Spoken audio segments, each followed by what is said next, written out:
Well, morning from the violin workshop. It's cold morning down here in Kentucky. It's 18 degrees out there today. But we're down here and working. So today I'm going to show you all a little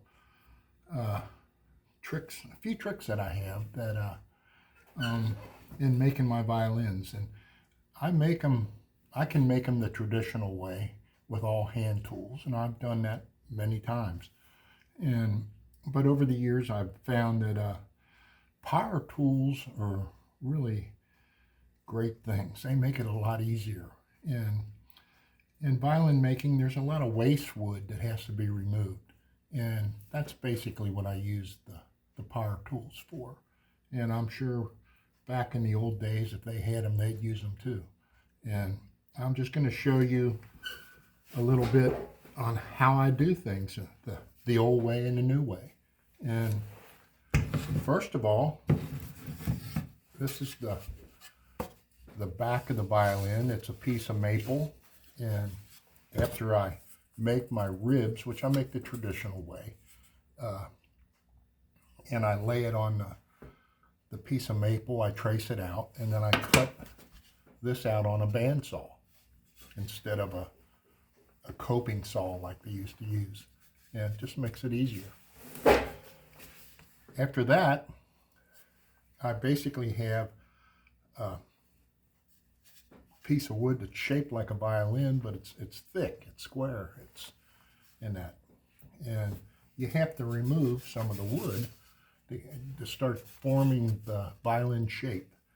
And what I do for that is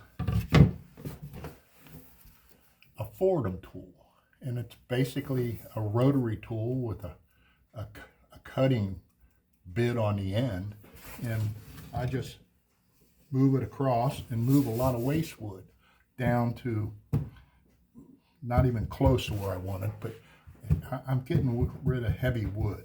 And also it helps me get my edge down, because you need a flat edge on around the edge of the violin for the purfling.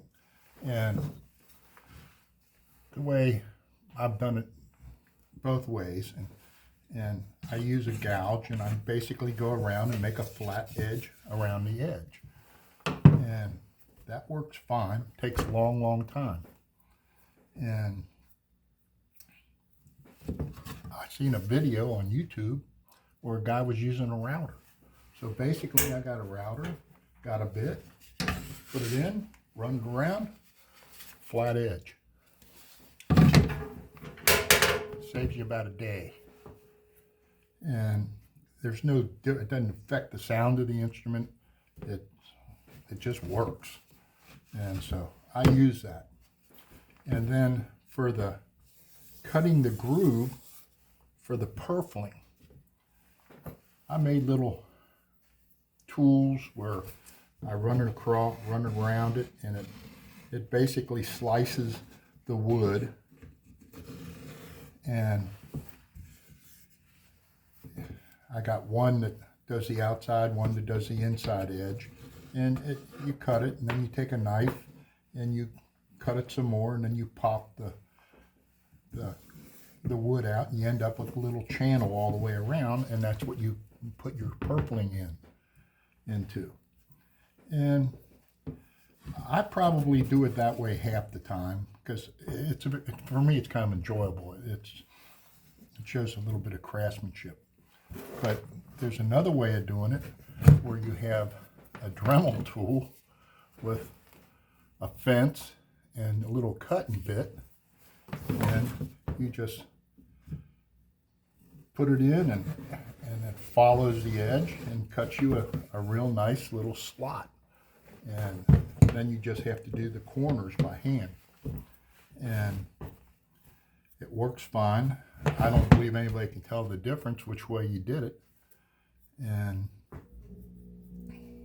it's just another way of doing things.